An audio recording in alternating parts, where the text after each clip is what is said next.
It's never too late. When Anna Mary Robertson was a little girl, her father would bring home big sheets of paper as treats for her and her two older brothers. He liked to see us draw pictures. Paper cost only a penny a sheet, and it lasted longer than candy. My oldest brother loved to draw steam engines.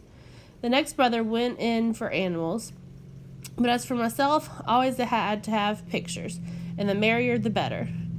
Anna always used every bit of her paper, covering both sides of the sheet with drawings. Anna was born, in her words, back in the green meadows and wild woods on a farm in upstate New York on September 7th, 1860. Drawing pictures was her favorite thing to do, but a farm child with chores had little time for drawing. Anna's childhood did not last long. At the age of 12, she left home to work as a hired girl or live-in servant on neighboring farms. After being hired out for 15 years, she married Thomas Moses, and together the couple worked a farm and raised a family.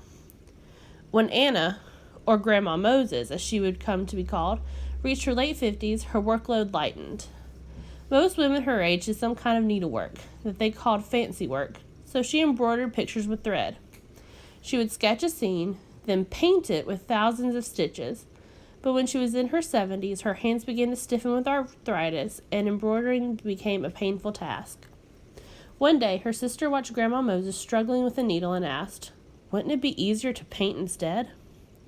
Grandma Moses was 78 years old at the time. At her age, she could well have said she wasn't about to start something new. Many people would have done just that.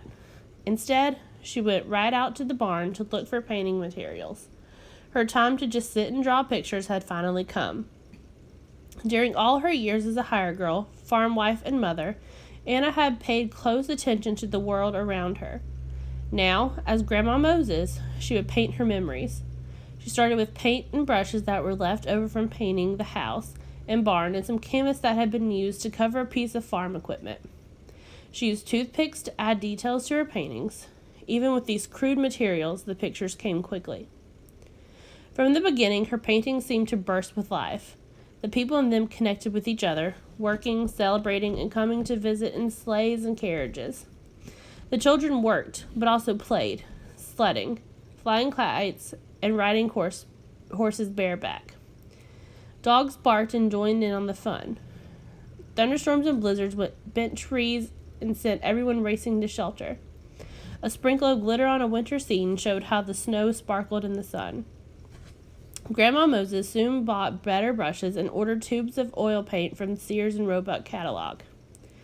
Then she developed her own practical painting methods. She switched from canvas to masonite, which would hold up better.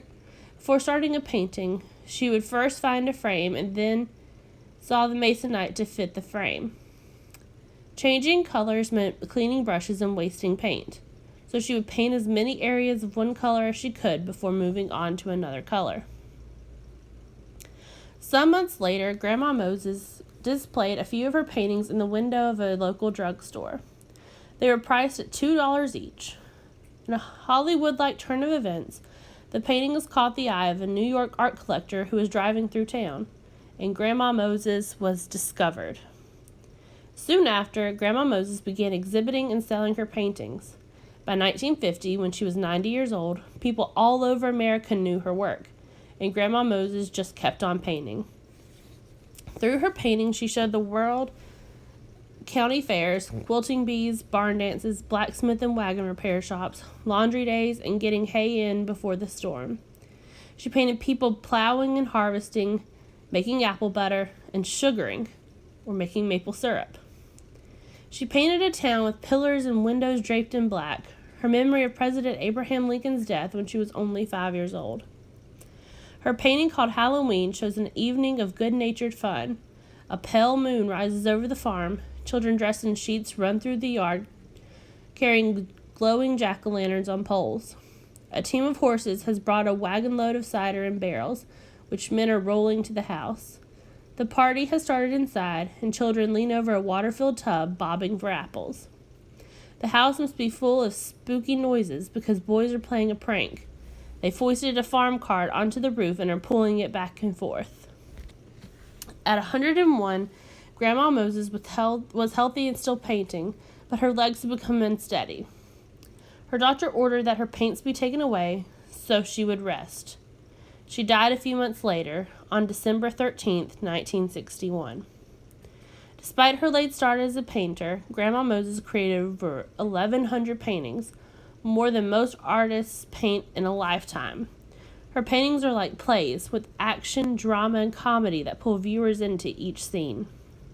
Her human figures may be awkward, and her buildings might sit at odd angles, but it doesn't matter. Her colorful, detailed paintings are like a living history museum, where everyone can experience American life in an earlier time. Number 1. Which word best describes the paintings of Grandma Moses? A. Artificial. B. Dreamlike. C. Dreary. D. Lively. Number 2. The author of the passage states that an art collector discovered Grandma Moses. Why does the author use the word discovered? A. To explain that the art collector recognized Grandma Moses' talent. B. To explain that the townspeople learned Grandma Moses' real name. C. To explain that Grandma Moses was in the right place at the right time. D. To explain that the art collector found Grandma Moses' hiding place. Number 3. Why did Anna Mary Robertson first leave home? A. To get married. B. To learn to paint. C. To sell her paintings.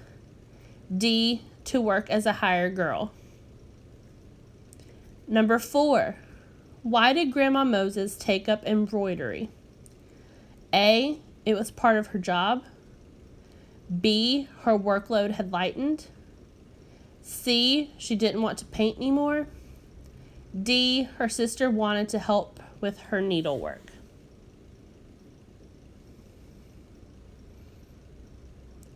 Number 5. Why did Grandma Moses sprinkle glitter on a winter scene that she painted? A. To make the picture look cold. B. To make the picture look bright. C. To make the picture look merry. D. To make the picture look realistic. Number 6. How does the author organize events in this passage? A. By presenting the most important information first. B. From the beginning of Grandma Moses' life to the end. C. From the end of Grandma Moses' life to the beginning. D. By comparing Grandma Moses' childhood to her adulthood. Number 7. The author writes that the paintings of Grandma Moses are like a living history museum. What does the author mean? A. Her paintings are on display in a museum. B. Her paintings show important moments in history. C. Her paintings are like paintings you would find in a museum. D. Her paintings capture scenes of life and preserve them like museum exhibits. Number 8. Why were Grandma Moses' paintings so popular? A. The paintings were humorous, emotional, and active. B. The paintings had inexpensive prices for framed artwork. C. The painting showed realistic likenesses of human figures. D. The painting showed her formal training in artistic technique. Number 9. A student plans to write a summary of the passage and lists categories of ideas to include in the summary. Which category should the student add to the list to write a complete summary? Summary of It's Never Too Late. Number 1, early life. Number 2, grandma style. Number 3, end of career. A, being a hired girl. B, content of her paintings. C, buying paints and brushes. D, discovering Grandma Moses. Number 10, Why did Grandma Moses begin to paint at 78? A. She needed to earn extra money. B. She found leftover paint in the barn. C. Her hands were too stiff to embroider pictures with thread. D. She wanted people to understand what country life was like. Number 11. What was Grandma Moses' greatest source of inspiration for her paintings? A. Her sister. B. Her father. C. Her dreams. D. Her memories. Number 12. Which sentence from the passage shows that the author believes Grandma Moses was successful with her painting career? A. Then she developed her own practical painting methods. B. Even with these crude materials, the pictures came quickly.